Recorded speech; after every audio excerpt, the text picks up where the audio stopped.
போட ஆரம்பிச்சிட்டீங்க. என்ன காரணம் முக்கியமா அப்படி போடுறீங்க? இப்போ இந்த படம் பார்த்து நீங்க 2-3 ஹீரோயின்ஸ் போடுறதால பெண்கள் முக்கியத்துவம் கொடுத்தவங்க கரெக்ட் இருக்குது. படத்துல அதிகமாவே அந்த இளவயசு முக்கியத்துவம் வருது. தப்பே இல்லைல்ல சார், நல்ல விஷயம் தானே. நல்ல விஷயம் தான், தமிழ் பெண்களுக்காக கொடுத்துட்டு இருக்கீங்க, அதுவும் வரவேற்கத்தக்கதான். நன்றி. இன்னொன்று பரத் சார் கிட்ட ஒன்று கேட்கணும். இப்போ சமீபமாக பார்த்தீங்கன்னா உங்களோட கதைக்களம் வந்து சூஸ் பண்ணுறதுலாம் அழகாக இருக்குது. ஏன்னா ஒவ்வொரு படத்துலையும் இப்போ லைனாக வந்ததில் வேறு வேறு கதைக்களமாக நீங்கள் அமைச்சிட்ருக்கீங்க. ஸோ இந்த இதுக்கான காரணம் என்ன, நீங்கள் மாற்றத்துக்கான காரணம் என்ன? இல்லை சார், உங்கள் கேள்வியிலே தான் பதில் இருக்குது. அதுதான் கதைக்களம் தான் ரொம்ப புதுசாக இருந்தது. யூஸ்வலாக பண்ணால் ஓடவும் மாட்டேங்குது சார். அது ஒரு பெரிய இதாக இருக்குது. நம்ம ரெகுலரான ஒரு சினிமா, ஒரு பேட்டர்னாக ஒரு சினிமா பண்ணோன்னா அதுவும் ஓட மாட்டேங்குது. ஸோ இந்த மாதிரி புதுசாக ஆக்சுவலாக இது வந்துட்டு ஒரு ஓடிடிக்கு ஒரு சின்ன பட்ஜெட்டில் வந்துட்டு நாங்கள் ஒரு ஆந்தாலஜி ஃபில்மாக 4 கதைகள் பண்ணலாம் தான் ஆரம்பிச்சது. பட் படம் பண்ண அதோட நம்ம அந்த ப்ராசஸை பார்க்க நல்லா வருது அப்படின்னோடனே இது தியேட்டருக்கு ரிலீஸ் பண்ணலான்னு ப்ரொடியூசர்ஸ் முடிவு பண்ணாங்க. ஸோ எனக்கு வந்துட்டு இந்த கதையை கேட்கும்போது வந்துட்டு எனக்கு இந்த கேரக்டரும் புதுசாக இருந்தது.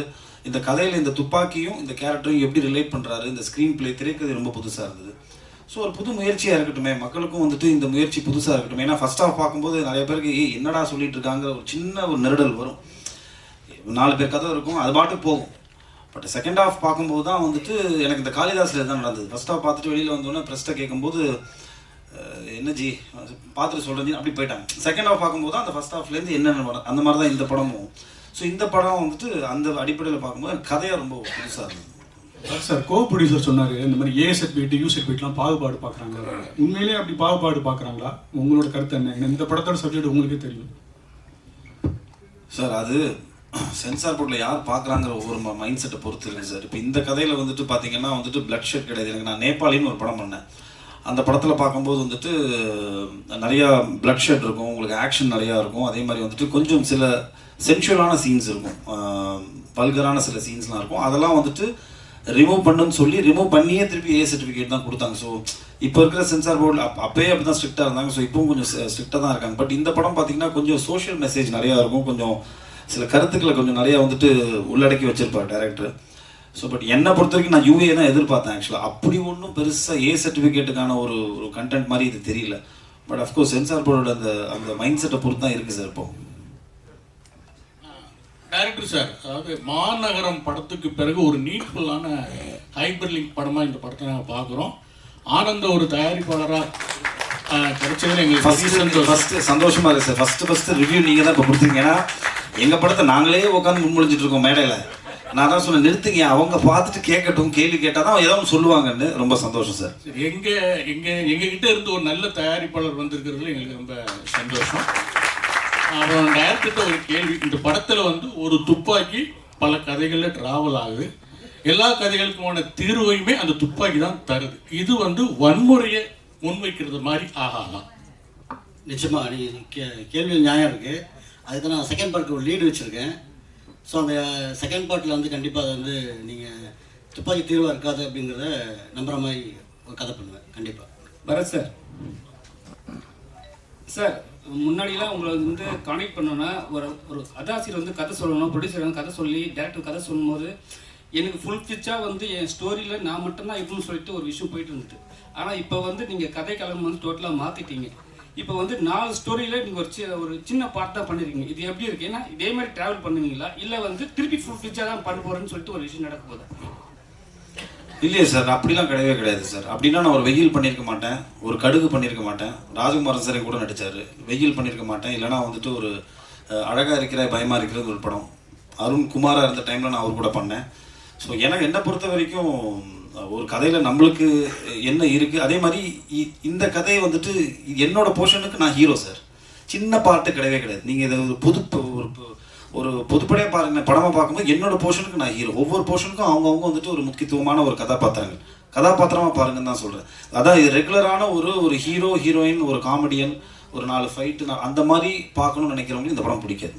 ஒரு கண்டென்ட் பேஸ்டாக பார்க்கணும், 2 மணி நேரம் வந்துட்டு நம்மளுக்கு ஒரு திரைக்கதை இன்ட்ரெஸ்டிங்கான ஒரு ஃபிலிம் பார்க்கணுன்னா பார்க்கலாம். ஸோ அந்த அடிப்படையில் தான் நான் வந்துட்டு நான் எப்பவுமே அப்படி தான் பண்ணிட்டு இருக்கேன் சார். என்னோட பேட்டர்ன் ஆஃப் ஃபிலிம்ஸ் அப்படி தான் இருந்திருக்கு. ஒரு சில படங்கள் ஆமாம் ஹீரோயிசம் ஃபிலிம்ஸ் பண்ணி ஆகணும் சார், கமர்ஷியலுக்கு நம்ம பண்ணி தான் ஆகணும். ஸோ அப்படி தான் நான் அதை பார்க்குறேன். டைரக்ட் சார், இது ஸ்டார்டிங் ஓப்பனிங்ல ஒரு இன்சிடென்ட் சொல்லியிருப்பீங்களே, அது ஆக்சுவலாக ஒரிஜினல் நடந்தது தானே? ஆமாம். ஆனால் அது கேஸ் இதுவாயிருக்கு. நான் நீங்கள் சொல்கிறது வந்து சினிமாட்டிக்காக நீங்கள் அந்த புல்லட் மட்டும் வெளியில் வந்துருச்சு அப்படின்றத மட்டும் நீங்கள் எடுத்திருக்கீங்கல்ல, அதை மையப்படுத்தி தானே எடுத்திருக்கீங்க. ஆமாம், அதை மையப்படுத்தி தான் எடுத்திருக்கேன். அதில் ரைஃபிள் இருக்கும். இதில் வந்து கதைக்காக நான் என்ன பண்ணேன், 9mm பிஸ்டலாக மாற்றிக்கிட்டேன். சரி, அஞ்சலி நாயர் கூட ஒரு கேரக்டர் ரெடி பண்ணியிருக்கீங்களா? அது அவங்ககிட்ட சொல்லும்போது அவங்க என்ன இது காமிச்சு உங்ககிட்ட ரியாக்ஷன் ஏதாவது இருந்தது அவங்க பேசும்போதே? ஏன்னா கதை அவ்வளோ போல்டாக இருக்கும் அதில். ஏன்னா அவங்க ஒரு ஹஸ்பண்டை தாண்டி இன்னொருத்தவங்க நம்மளை யூஸ் பண்ணுறாங்கன்றது தெரிய வரும்போது ரொம்ப இதுவாக இருக்கும்ல. ஸோ அது அவங்க எப்படி எடுத்துக்கிட்டாங்க நீங்கள் சொல்லும் போது கதையை? உடனே ஒத்துக்கிட்டாங்க கதை சொன்ன உடனே. இதுக்கு முன்னாடி ஒரு 2-3 ஆர்டிஸ்ட் சொன்னேன், அவங்க வந்து கொஞ்சம் பயந்துட்டாங்க. இது வேறு மாதிரி ஏதாவது வந்துடுமோ அப்படின்னு பயந்துட்டாங்க. அப்புறம் அஞ்சலிக்கிட்டே சொல்லும்போது பார்த்தீங்கன்னா நான் வந்து வாட்ஸ்அப்பில் தான் சொன்னேன், வீடியோ காலில் தான் சொன்னேன். கதை கேட்டோன்னா கிளைமேக்ஸ் கேட்டோன்னா ஒத்துக்கிட்டாங்க, நான் பண்ணுறேன்னு சொன்னாங்க. அஞ்சலி மேடம், நீங்கள் நெடுநல் வார்டு வந்து அவ்வளோ ஹோம்லியாக நடிச்சிங்க. இது வந்து கதை சொல்ல வேண்டாம், அதிகமாக வன்முறை எடுத்தது நீங்கள் தான்.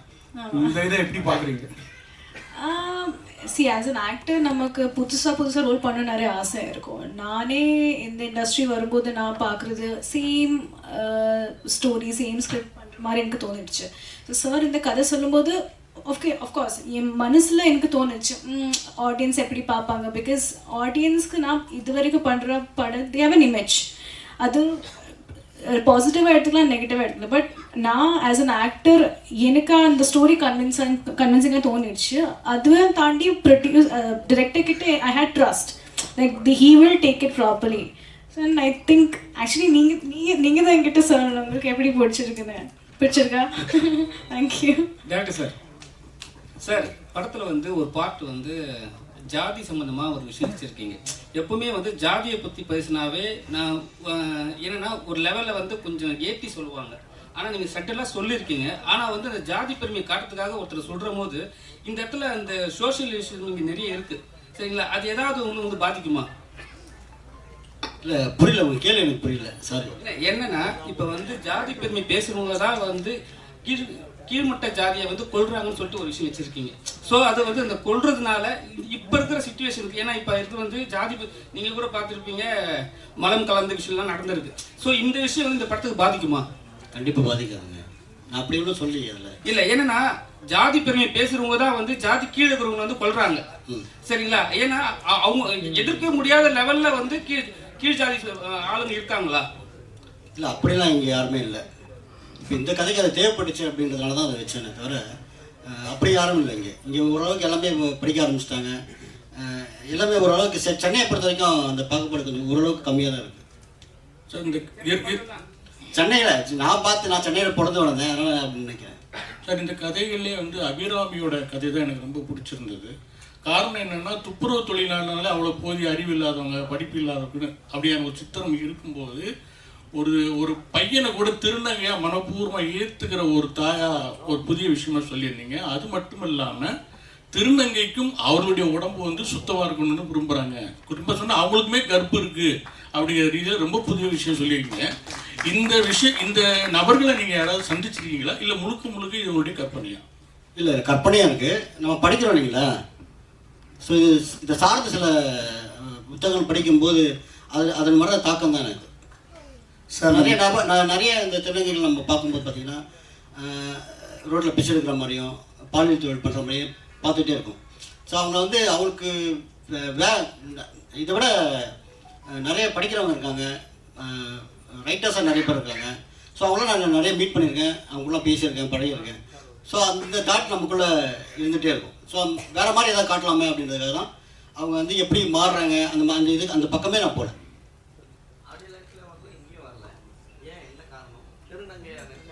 இல்லை, நாங்கள் இன்வைட் பண்ணியிருக்கோம். அந்த லாஸ்ட் டைமாக இன்வைட் பண்ணோம், இப்போ இன்வைட் பண்ணால் கொஞ்சம் பிஸியாக இருக்காங்க. அவங்க வந்து மிஸ் யூனிவர்ஸ் வந்து 2nd place வின் பண்ணியிருக்காங்க. ஸோ அதனால் வந்து நிறைய அவங்க வந்து ஆட் ஃபிலிம்ஸும் நிறைய வருதுன்னு நினைக்கிறேன். அதனால் அவங்க மாடலாக இருக்காங்க. அவங்க சார் 4 கதைகளையும் ஒன்றோட ஒன்று இணைச்சிருக்கீங்க. அதே சமயத்தில் ஒவ்வொரு கதைக்கும் ஒரு முடிவு வச்சுருக்கீங்க. இந்த கதை வந்து கரெக்டாக சுவாரஸ்யமாக இருக்குமா அப்படின்னு எந்த நொடியில் நீங்கள் நினச்சிங்க? சார் ஒவ்வொரு கதையும் வந்து பண்ணும்போது பார்த்தீங்கன்னா சுவாரஸ்யமாக முதல்ல எனக்கு இருக்கணும். அந்த முடிவு நான் ஒரு கதை பண்ணும்போது இது சுவாரஸ்யமாக எனக்கு இருந்தால் தான் நான் அந்த கதையை வந்து மற்றவங்க சொல்லவே ஆரம்பிப்பேன்.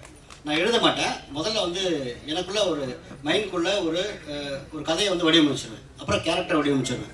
அதுக்கப்புறம் தான் வந்து மற்றவங்ககிட்ட ஷேர் பண்ணுவேன். அப்போ அது சுவாரஸ்யம் வந்த அப்புறம் தான் நான் அவங்ககிட்ட ஷேரே பண்ணுவேன். சார் 4 ப்ரொடியூசரில் ஒரு ப்ரொடியூசர் சொன்னார், இங்கே 4 ப்ரொடியூசர் ஒரு ப்ரொடியூசர் சொன்னார். என்ன சொன்னார்னா ஸ்டேஜில், இந்த படத்தில் வந்து எனக்கு வந்து புரியவே இல்லை ஏன் ஏசிடி கொடுத்தாங்கன்ட்டு.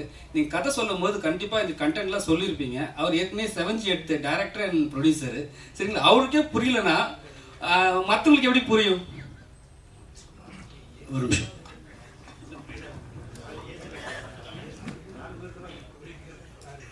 இல்ல புரியலன்னு சொல்ல, இது அந்த அளவுக்கு வன்முறையான கதையும் இல்லை. அந்த அளவுக்கு நம்ம பிளட் ஸ்குவாஷோ, இப்போ ரீசெண்டாக ஒரு படம் பார்த்து ட்ரில் இந்த பக்கம் போட்டு இப்படி வருது பார்த்தா இதுனா சொல்லி அது யூஏர் நம்ம இதுவாக சொல்லல. அப்போ நம்ம ரொம்ப எக்ஸ்பெக்ட் பண்ணோம். இதில் வந்து நீங்கள் இப்போ ஆல்மோஸ்ட் டெலிவரி சீன்ஸ் நம்ம நெக்ஸ்ட் பண்ணுறோம். ஒரு 25 மினிட்ஸ் நம்ம கட் பண்ணிடுவோம். ஃபுட்டேஜ் கட் பண்ணிட்டு மறுபடியும் போய் நம்ம அதே சர்டிஃபிகேட் தான். அப்போ நம்ம கட் பண்ணாமல் இருக்கலாம் இல்லையா? அதுவும் வந்து தப்பான இதில் ஆர்கியூமெண்ட்ஸ் தான், டிஸ்கஷன்ஸ் தான், அதெல்லாம் கட் பண்ணிட்டு சொல்லிட்டாங்க. இது நெக்ஸ்ட் இதில் இன்னும் நம்ம அதில் என்ன சேஞ்சஸ் பண்ணியிருக்கோம் சொல்லிட்டு நாங்கள் நெக்ஸ்ட் இதில் சொல்கிறோம். அது டைரக்டர் சொன்னதான் நல்லா இருக்கும். சார் 20 நிமிஷம் வந்து அந்த படத்தோட ஃபுட்டேஜை வந்து எடிட் பண்ண வச்சுருக்காங்க. அதாவது பிளட்டுனால ஏதோ ஒரு காரணத்தினால பண்ணியிருக்காங்கன்னு சொல்கிறீங்க.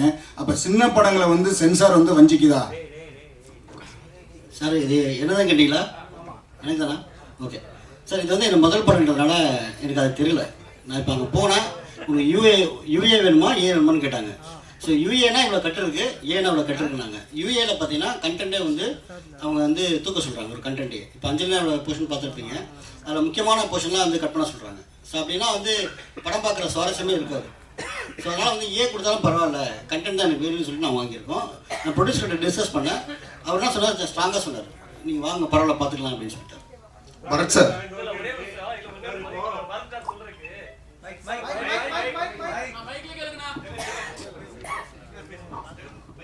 இல்லை அவர் சொல்ல மறந்துட்டாரு. என்னன்னா சென்சார்ல வந்து முக்கியமான சில போர்ஷன் கதைகளே வேற மாதிரிலாம் விஷயங்கள் இருக்குன்னு சொல்லி எடுக்க சொன்னாங்க. அப்புறம் பரத் சாரு இவங்க 3 பேர் கார்ல டிராவல் பண்ணும்போது சமூக நீதி சார்ந்து நிறைய டைலாக்ஸ் வச்சிருந்தோம். அதாவது 3 மதத்துக்காரங்க அந்த கார்ல பயணிப்பாங்க. 3 பேரும் அவங்கவுங்க பாயிண்ட் ஆஃப் வியூல அவங்கவுங்க இதை பத்தி பேசுவாங்க. அந்த விஷயத்த டோட்டலாவே எடுக்க சொன்னாங்க.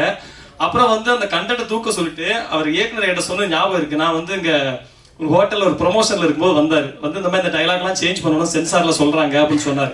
அப்போ நான் கேட்டேன், நீங்க வந்து அவங்ககிட்ட ஃபைட் பண்ணலாமே, நீங்க அவங்ககிட்ட பேசலாம், நம்ம உங்களுக்கு ரைட்ஸ் இருக்கு அப்படின்னு கேட்டேன். அதுக்கு அவர் சொன்ன பதில் தான் நாங்க பதிவு பண்ண நினைக்கிறேன். என்ன சொன்னார்னா, அவங்க டிஸ்கஷனுக்கு வரல, ஆர்டர் போடுறாங்க. அவங்க தொழில வந்து டிஸ்கஷனே இல்லை, சமூக நீதி அதெல்லாம் விடுங்க, மதம் சார்ந்த அதெல்லாம் விடுங்க, இதை பண்ணுங்க தூக்குங்க அப்படின்னா அது கொடுக்குற எல்லாம் அந்த டிஸ்கஷன் முடிக்க அவங்க வரல அப்படின்னு சொன்னாரு. இப்போ ஒருவேளை இவர் வந்து ஒரு லோகேஷ் கனகராஜ் மாதிரி ஒரு பெரிய பெரிய நிறுவனத்துல படம் பண்ற ஒரு இயக்குனராக இருந்தால் அந்த டிஸ்கஷன் மேபி நடந்திருக்கலாம். ஒரு எளிய இயக்குனர், எளிய நிறுவனம்ங்கிறதுனால அந்த டிஸ்கஷனுக்கு சென்சார் வரலாம்னு நினைக்கிறேன். நான் என்ன சொல்றேன்னா, அதாவது டிஸ்கஷனுக்கு 2 பேரும் பேசணும். ஒருத்தங்க பேசி ஒருத்தங்க கேட்கறது டிஸ்கஷன் ஆயிருக்காது. அது சென்சார்ல நடக்கு. அது மாறணுங்கிறது இந்த இடத்துல என்னுடைய தாழ்மையான வேண்டுகோள். நன்றி. பரத் சார், சென்சார் வந்து சமூக நீதிக்கு எதிராக இருக்குதா? சார் அதான் சொன்னேனே, இது வந்து எனக்கு முதல் படம்ன்றதுனால அவங்க எப்படி என்கிட்ட நடந்துக்கிட்டாங்க, இப்படி தான் நடந்துப்பாங்களான்றது எனக்கு தெரியல. இதான் ஃபஸ்ட்டு படம்ன்றதுனால. ஸோ அடுத்த படத்தில் இந்த மாதிரி கொஞ்சம் தெளிவாக இருப்பேன். சரி, தெளிவான சில கேள்வி கேட்க முடியும்.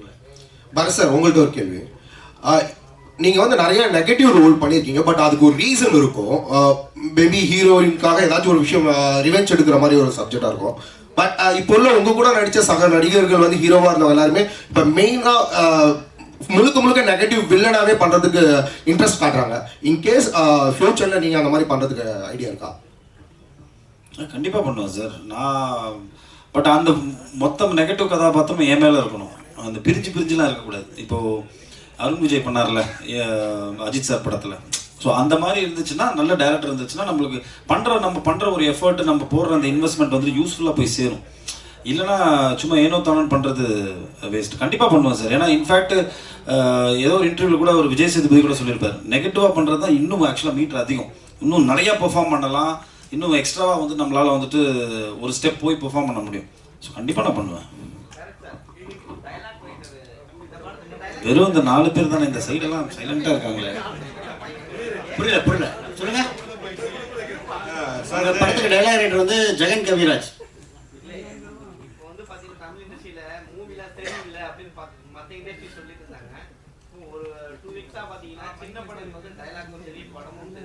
எல்லாருமே உட்கார வச்சு ஒரு கதைக்களமா காட்டிட்டு இருக்கீங்க. அதுல முக்கியமா அபிராமி தான் சொன்ன மாதிரி அதுல அவங்க அந்த துப்பாக்கி எடுத்த லாஸ்ட் சீன்ல ஒரு டைலாக் சொல்லியிருப்பாங்க. அது கரெக்டா அந்த இடம் புரிஞ்சிருந்தது.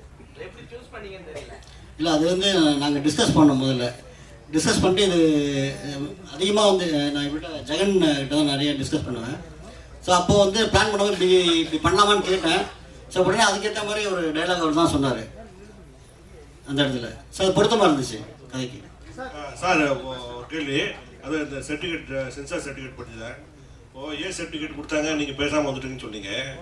பட் இதே மாதிரி சூப்பர் ஸ்டார் படங்கள், அப்புறம் பெரிய டைரக்டர் சங்கர் போன்ற படங்கள்லாம் இதை விட பெரிய வன்முறைகள்லாம் இருக்குது, படங்கள்ல இருக்குது. பட் அதுக்கு வந்து யூஸ் சர்டிஃபிகேட்டே கொடுக்குறாங்க. அதை பற்றி நீங்கள் ஃபைட் பண்ணாமல் வந்தீங்க, உங்களுக்கு யாராவது அட்வைஸ் பண்ணலையா? அதை பற்றி நீங்கள் அந்த மாதிரி பெரிய டைரக்டர் பெரிய படங்களுக்கு கொடுக்குறத பற்றி நீங்கள் என்ன நினைக்கிறீங்க? இப்போ பெரிய ஹீரோக்கள் படங்களுக்கு யூஸ் சர்டிஃபிகேட் கொடுத்துறாங்க. அது எத்தனை பேரை கொண்டாலும் சரி, 100 பேரை கொள்றாங்க, 1000 பேரை கொள்றாங்க, அந்த மாதிரிலாம் நடக்குது. அதுக்கெல்லாம் யூஸ் சர்டிஃபிகேட் கொடுக்குறாங்க. பட் இதில் வந்து அவ்வளோ பெரிய வன்முறையெல்லாம் ஒன்றும் இருந்த மாதிரிலாம் தெரியல. துப்பாக்கி சூடு மட்டும் தான் தெரியுது, வேற ஒன்றும் தெரியல. ஒவ்வொரு படத்தில் 1000 துப்பாக்கி, பல்லாயிரம் துப்பாக்கி, பீரங்கெல்லாம் கொண்டு வந்து சுடுறாங்க. ஆனால் இந்த படத்தில் அந்த மாதிரிலாம் ஒன்றும் இல்லை. ஆனால் இதுக்கு யூஸ் சர்டிஃபிகேட் கொடுக்காததுக்கு நீங்கள் என்ன மாதிரி ஃபீல் பண்ணீங்க? உங்கள் படக்குழுவோட எண்ணம் என்ன அப்படின்னு சொல்லிட்டு சார், இது வந்து என்னென்னா, இந்த கதை இப்போ ஏற்கனவே சொன்னதான் எனக்கு வந்து என்னென்னா, இப்போ நீங்கள் கண்டென்ட் ரொம்ப ஸ்ட்ராங்காக இருந்ததுனால நான் இந்த ஏயூலாம் பற்றி கவலைப்படல ஃபஸ்ட்டு. இன்னொன்று வந்து இது வந்து பார்த்தீங்கன்னா குழந்தைங்க பார்க்குற படமே இல்லை, இது ஒரு மெச்சூர்டு ஆடியன்ஸ் பார்க்குற படம் தான். அது யூஏ கிடச்சா சந்தோஷப்பட்டிருப்பேன். இல்லை சார், அதை பற்றி எனக்கு என்ன சார் தெரியும்? நான் இப்போ தான் வந்துருக்கேன் ஃபீல்டுக்கு. கேட்டு சார், அந்த டிஸ்கஷன் அவங்க வரல. அவங்க இப்போ அந்த டிஸ்கஷனுக்கே அவங்க வரல சார். ஆல்ரெடி கேட்ட கொஷினோட ஒரு கண்டினியூஷன் தான் இது. நீங்கள் துப்பாக்கி வச்சு இது எல்லாத்துக்குமே தீர்வு இந்த மாதிரி சொல்லியிருக்கீங்க. பட் இந்த கதையை டிசைன் பண்ணும்போது நீங்கள் வேற ஒரு மல்டிபிள் ஐ மீன் ஒரு கிளைமேக்ஸும் யோசிச்சுருப்பீங்க இல்லையா? ஸோ அப்படி இருந்ததுன்னா இது நீங்கள் என்னவா யோசிச்சுருந்துருப்பீங்க? இந்த துப்பாக்கின்னு ஒன்று இல்லாமல் இது எல்லா பிரச்சனைக்கும் என்ன தீர்வா, ஆல்டர்னேட்டிவாக என்ன கிளைமேக்ஸ் யோசிச்சீங்க? தெரியல, எனக்கு அந்த மாதிரி ஐடியாவே இல்லை. இப்போ நீங்கள் பார்ட் 2ல வந்து கண்டிப்பாக வன்முறை வந்து தீர்வுன்றதை கண்டிப்பாக சொல்லுவேன். வாய்ஸ் படத்தில் அறிமுகமானீங்க, அதே படத்தை தான் சித்தார்த் அறிமுகமானார். உங்கள் படமும் 13ஆம் தேதி ரிலீஸு, சித்தார்த் படமும் விஷு ரிலீஸு. அந்த போட்டி எப்படி பார்க்குறீங்க? நான் என்ன சொல்லணும்னு நினைக்கிறீங்க? வாழ்த்துக்கள் நண்பா, அவ்வளோதான். சரி, அவர் படம் வரட்டும், நம்ம படம் வரட்டும், நம்ம நல்ல படங்கள் ஓடட்டும் சார், அவ்வளோதான். வாழ்த்துக்கள். முதல்ல படக்குழுவுக்கு வாழ்த்து. ரொம்ப சிறப்பாக இருக்குது படம். தமிழ் குடி அப்படிங்கிற வார்த்தை 2 தடவை வருது. ரொம்ப ரசிப்பாக இருக்குது அந்த சீனு. அது மூலமாக சமூக நீதியை சொல்கிறீங்க போல இருக்கு. இயக்குனருக்கு தான் கேட்குறேன். இப்போ நான் நீங்கள் உடனே கொடுத்துருவோம் மைக்கு, டோன்ட். இல்லை, அவர் அந்த பக்கம் இந்த பக்கம் பார்க்குறாரு சார். அது வந்து பார்த்தீங்கன்னா சீமான் தான் தமிழ் குடிம்பாரு. அப்போ அவரை மனசில் வச்சு தான் அந்த ஒரு இதுக்கு பதில் சொல்லியிருக்கிறீங்களா? இல்லை, அப்படியெல்லாம் ஒன்றும் இல்லை சார். நம்ம சமூகத்தில் நம்ம படிக்கிறது, பார்க்குறது, பேசுறது. ஸோ நான் எங்கள் ஃப்ரெண்ட்ஸ் கூட நிறைய டிஸ்கஷன் இதில் சம்மந்தமாக நிறைய நடக்கும். ஸோ அதுதான் இது வந்து கதையில் வச்சேனே தவிர வேற ஒன்றும் புதுசாலாம் ஒன்றும் இல்லை சார். படத்தில் வந்து பெரியார் புத்தகம், அம்பேத்கர் புத்தகம் காமிச்சிருந்தீங்க, மகிழ்ச்சி. அப்புறம் அதில் ஒரு கேள்வி, சமூக போராளியாக கனியா கேரக்டர் இருந்துச்சு, அதை பற்றி ஒரு முழுமை இல்லையே, ஏன் அடுத்த பார்ட்டில் இருக்கா சார்? அந்த இது வந்து நம்ம கர்நாடகாவில் நடந்த ஒரு ரைட்டரோட கொலை பண்ணியிருப்பாங்க. ஸோ அதை வந்து நான் அந்த இன்டெரக்டாக தான் நல்லா சொல்லியிருக்காங்க. ஸோ அந்த சமூக நீதி அக்கறை வந்து பார்த்திங்கன்னா எல்லா இயக்குனருக்கும் வேணும். ஸோ எனக்கும் அதை கொஞ்சம் இருந்ததுனால நான் அதை ட்ரை பண்ணியிருக்கேன். இருக்கலாம் சார்.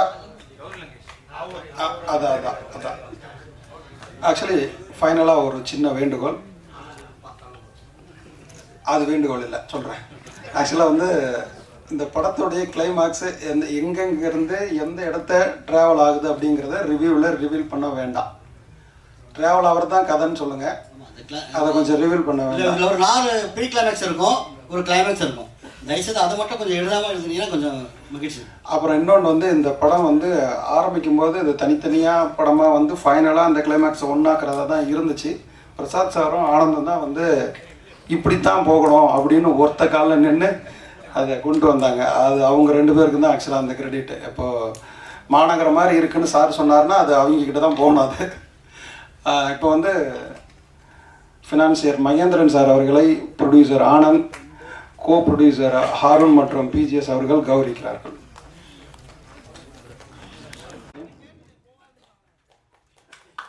மற்றும் ஒரு இணை தயாரிப்பாளர்